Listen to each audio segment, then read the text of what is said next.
Hey guys, it's Chris Wong here.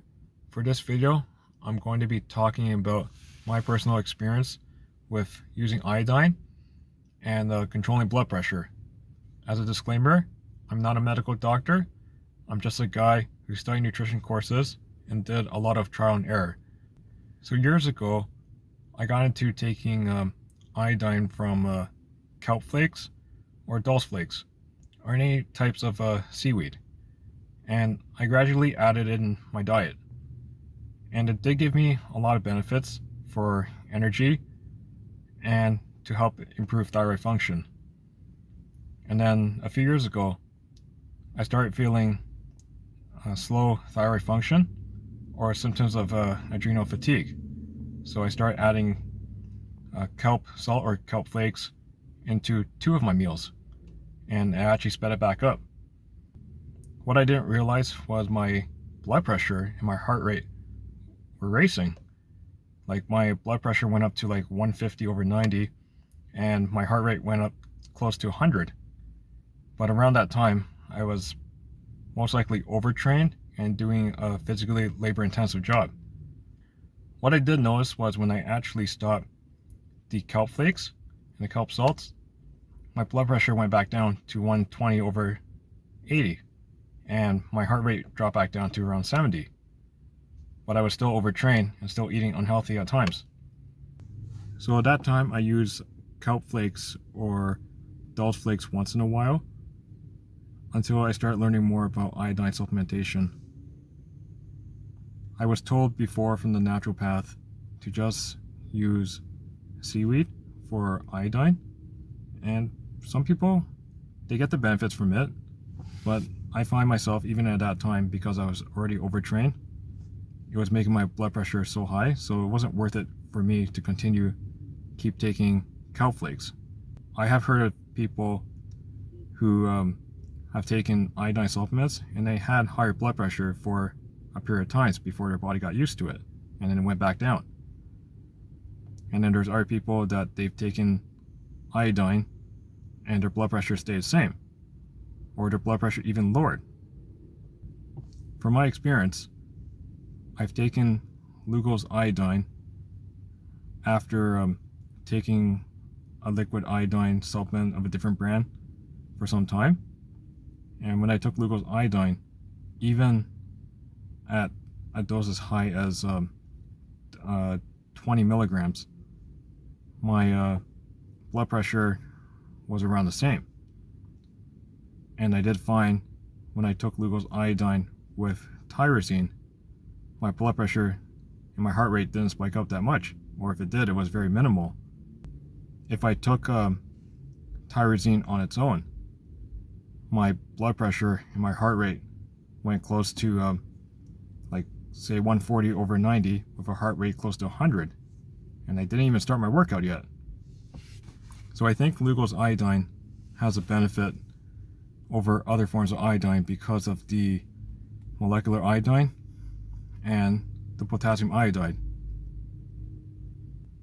One thing I would say is if you are using Lugol's iodine to help with hypertension, work with a doctor who's knowledgeable on it. And if you're not working with a practitioner on it, I would say check your blood pressure on your own or check with a doctor and assess how high the blood pressure is before you take it. If it's at a dangerous level, I would say find other ways to lower your blood pressure first before you can start using Lugol's iodine.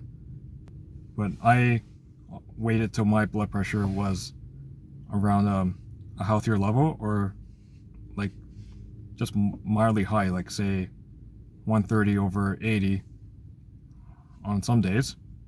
And when I tried Lugol's iodine, I didn't see any dangerous spikes with it, so I'm okay with it. For myself, the difference between me taking iodine at this time versus taking kelp flakes a few years ago was my job changed, and I became more knowledgeable about overtraining. So back then, I was working a physically labor-intensive job. I was eating even more junk food, and I was even doing more workouts on top of that. And now my job is less intensive, and I also work out about 3 or 4 times a week.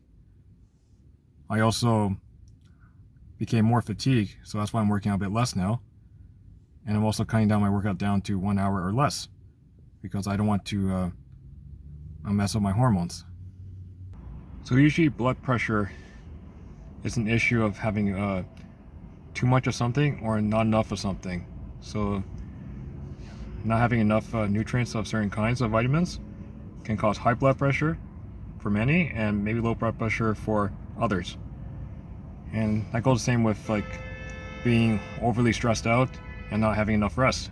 That will cause high blood pressure and eventually might cause low blood pressure for some people with adrenal fatigue. So I think that's how iodine would be beneficial in this case. A lot of people are deficient in iodine, especially from a source like Lugol's iodine, because of the molecular iodine and the potassium iodide. And for someone who has low blood pressure, it can actually help bring it up to a healthy level. And for someone who has high blood pressure, it may make it worse for some people, and it could just be a temporary thing. But if that's the case, I would say slow down on it, work with a doctor who has knowledge of Lugol's iodine, and work very slowly.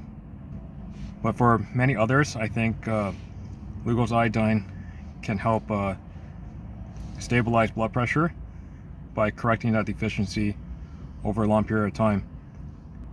Because being deficient in iodine can cause your body to slow down and cause your body to either not work as hard, or because you're trying to work so hard but being deficient in iodine, it means your blood pressure has to go up naturally for it to sustain your body.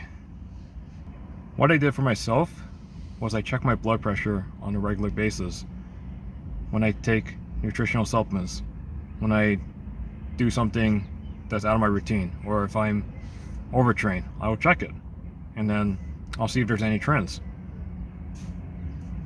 And the trend I was following when taking Lugol's iodine was there was not really an increase in blood pressure, or if there was, it wasn't very much. It was maybe at most 10 points for systolic and like 2 points for diastolic.